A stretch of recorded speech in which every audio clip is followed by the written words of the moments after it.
या बातमीचे प्रस्तुतकर्ता आहे आंबे क्लिनिकल लॅबोरेटरी। वरुड शहरात अत्याधुनिक मशीनने सुसज्ज लॅब म्हणजेच आंबे क्लिनिकल लॅब। यांचा पत्ता आहे महात्मा फुले नगर, बंदे हॉस्पिटल समोर, वरुड। वरुड शहरामध्ये वरुड नगर परिषद सार्वत्रिक निवडणूक कार्यक्रम लागलेला आहे। आपल्यासोबत एक युवा उद्योजक म्हणून सुभाष भीमरावजी धांडे सर आपल्या सोबत आहेत। प्रभाग क्रमांक 2 चे ते शिवसेना पक्षाचे उमेदवार आहेत, शिंदे गटाचे।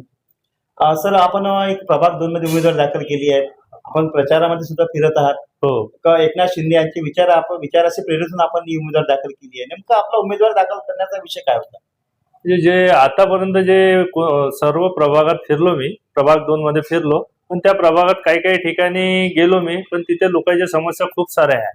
20-20 वर्ष झाले रोड नाही, नाल्या नाही, नळ नाही, लाईट नाही, पथदिवे नाही, या सगळ्या गोष्टी आहे।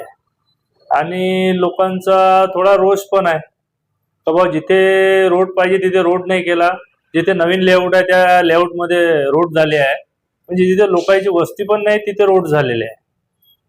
या सर्व समस्या आहे लोकांच्या। जे आम्ही प्रभाग 2 मध्ये फिरलो तिथे लोकांच्या समस्या जाणल्या, पण तिथे ज्या एरियामध्ये फिरलो तिथे 20-20 वर्ष झाले रोड नाही आहे, नाली नाही आहे, सांडपाणी रोडवर येत आहे, पथदिवे नाही आहे। आणि जिथे काम नाही, आजी माझी आमदारांनी जिथे जिथे काम नाही आहे तिथे रोड बनवल्या, नाल्या बनवल्या, जिथे लोकांची वस्ती नाही आहे अशा ठिकाणी सर्व त्यांनी हे केलेलं आहे। पण जिथे लोक आहेत तिथे काहीच विकास नाही आहे। पाहिला तर उमेदवारी अर्ज दाखल करण्याचा हेतू हाच आहे की जे नगर विकास खाता आहे, जे उपमुख्यमंत्री आहे एकनाथरावजी शिंदे साहेब, त्यांच्याकडे पूर्ण नगर विकास खाते आहे महाराष्ट्र राज्याचे। आणि मी जर निवडून आलो तर त्या नगर विकास खात्यातून प्रचंड असा पैसा आपण इथे आणू शकतो लोकांच्या विकासाकरता, आणि लोकांच्या मूलभूत सुविधा ज्या आहे त्या आपण त्यांना देऊ शकतो।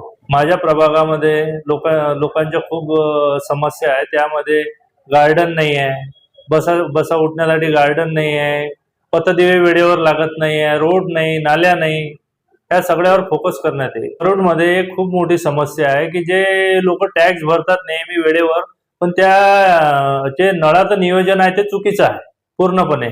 4-4 दिवसांनी नळ येतात, टॅक्स बिल हे सगळं वेळेवर मागते नगरपालिका। नळ जे लेट येत आहे 4-4 दिवसांनी, ते प्रश्न सुटले पाहिजे। ज्या एखाद्या महिलेला जर कोणत्या कामासाठी जायचे असेल, जर आज जायचे असेल तर आज जर नळ येऊन राहिलं त्या महिलेनं करायचं काय? 24 घंटे नळ पाहिजे वरुडमध्ये।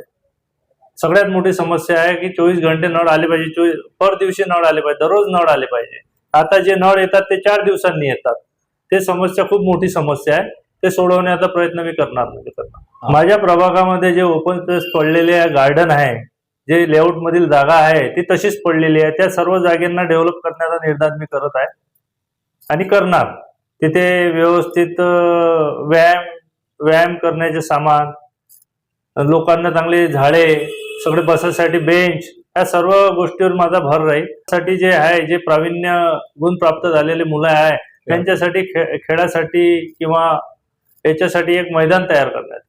सर, आपण एक युवा उद्योजक आहात, आपण सुद्धा शून्यातून विश्व निर्माण केलं। हो। तर हे सगळं आज हे एवढं विश्व उभं तयार करताना आपल्याला खूप काही अनुभव आले। हो, आज आपण नगरसेवकाची उमेदवारीसाठी अर्ज केलाय, आपण प्रचार करत आहात। तर सर, युवकांना काय मेसेज द्याल तुम्ही? आज तुम्ही सुद्धा आदर्श आहेत, युवकांना काय मेसेज द्याल? जे प्रभागामध्ये जे नवयुवक आहे, ज्यांना रोजगार नाही, काही नाही, त्यांनी स्वतःचा म्हणजे रोजगार तयार करण्याची संधी त्यांना आहे।